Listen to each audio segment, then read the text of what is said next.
ಏನೋ ನಿನ್ ಮಾತು ಕೇಳೋದು? ನಿನ್ ಒಂದ್ ಮಾತು ನನ್ ಕಿವಿಗೆ ಕಾದ ಸೀಸನ್ನ ಸುರ್ದಂಗಾಗ್ತಾ ಇದೆ. ಮೊದ್ಲು ಗಾಡಿ ಎತ್ತು.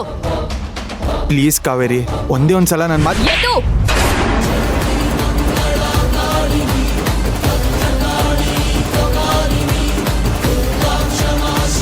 ಎಷ್ಟೋ ಧೈರ್ಯ ನಿನಗೆ ನನ್ನನ್ನು ಮುಟ್ಟೋದಕ್ಕೆ. ಬೆಂಕಿ ಕಣೋ ನಾನು, ಬೆಂಕಿ. ಸುಟ್ಟು ಹೋಗ್ತೀಯಾ? ಹೊಡಿ ಕಾವೇರಿ, ಹೊಡಿ. ಬೇಕಿದ್ರೆ ಇಲ್ಲೇ ಹೊಡೆದು ನನ್ನ ಕೊಂದು ಸಾಯಿಸ್ಬಿಡು. ಆದರೆ ಒಂದೇ ಒಂದ್ಸತಿ ನಾನು ಹೇಳೋದನ್ನ ಕೇಳು ಕಾವೇರಿ. ನಾನು ಅವತ್ತೂ ಅದನ್ನೇ ಹೇಳಿದೆ, ಇವತ್ತೂ ಅದನ್ನೇ ಹೇಳ್ತಾ ಇದ್ದೀನಿ. ನಾನು ತಪ್ಪು ಮಾಡಿದ್ದೀನಿ ನಿಜ.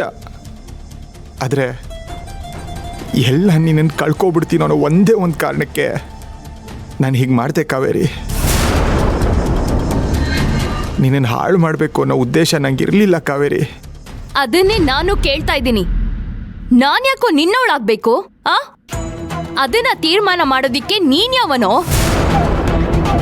ನನಗೆ ನಂದೇ ಆದಂತ ಘನತೆ, ಗೌರವ, ರೆಪ್ಯುಟೇಷನ್ ಎಲ್ಲ ಇತ್ತು. ಆದ್ರೆ ನಿನ್ಗ ಯೋಗ್ಯತೆನೇ ಇಲ್ಲ. ಹೂವಿನ ಜೊತೆಗೆ ನಾರು ಸ್ವರ್ಗ ಸೇರ್ತು ಅನ್ನೋ ಹಾಗೆ ನನ್ ಜೊತೆ ಇರೋದ್ರಿಂದ ನಿನ್ಗದೆಲ್ಲ ಸಿಕ್ತು. ಮ್ಯಾಗ್ನೆಟ್ ಜೊತೆ ಇರೋ ಒಂದು ಗುಂಡು ಪಿನ್ ನೀನು.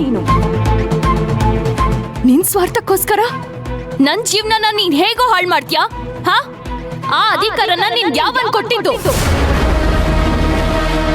ನಿನ್ನ ದರಿದ್ರ ಮುಖನ ನೋಡ್ಬೇಕಲ್ಲ ಅಂತ ನನ್ನ ಆಫೀಸ್ಗೆ ಬಂದಿರ್ಲಿಲ್ಲ. ಆದ್ರೆ ವಿಧಿ ಇಲ್ಲ ಅಂತ ಇವಾಗ ಬರ್ಬೇಕಾಯ್ತು. ನೋಡು, ಎಷ್ಟ್ರಲ್ಲಿ ಬೇಕೋ ಅಷ್ಟ್ರಲ್ಲಿ